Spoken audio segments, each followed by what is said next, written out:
100 കൊല്ലത്തിനപ്പുറത്ത് നവോത്ഥാന പ്രവർത്തനങ്ങൾക്ക് നാന്ദി കുറിച്ച കൊടുങ്ങല്ലൂരിൻ്റെ മണ്ണിൽ ഉയരുന്ന ജാമ്യ ബുസ്താൻ്റെ കീഴിൽ ഉയരുന്ന ഖുർആൻ സിറ്റിയുടെ പ്രഖ്യാപന വിളംബരവും ബഹുമാനനായ ടി പി അബ്ദുൽ കോയ മദനി നിർവഹിക്കുകയാണ്.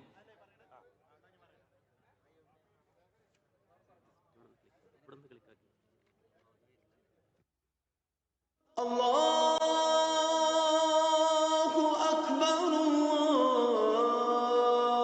അല്ലാഹു അക്ബർ. 100 കൊല്ലങ്ങൾക്ക് മുമ്പ് മുസ്ലിം നവോത്ഥാനത്തിന്റെ നാമ്പുമുളച്ച മധ്യ കേരളത്തിൽ ഉയരുന്ന ഖുർആൻ പഠനത്തിന്റെയും ഗവേഷണത്തിന്റെയും പ്രചാരണത്തിന്റെയും ഒരു ആധുനിക നഗരമാണ് ക്യൂ സിറ്റി.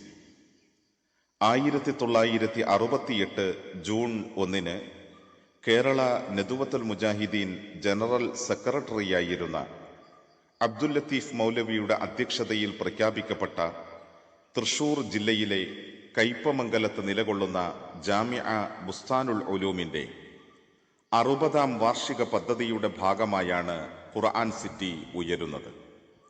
ഗ്രാൻഡ് മോസ്ക്, ഖുർആൻ എക്സിബിഷൻ സെന്റർ, 1000-ലധികം വിദ്യാർത്ഥികൾക്കുള്ള റെസിഡൻഷ്യൽ ഹോസ്റ്റലുകൾ, ഗവേഷണ കേന്ദ്രങ്ങൾ, മൾട്ടി പർപ്പസ് സൂക്ക് തുടങ്ങി ആവശ്യമായ എല്ലാ ആധുനിക സൗകര്യങ്ങളോടെയുമാണ് ഖുർആൻ സിറ്റി ഒരുങ്ങുന്നത്.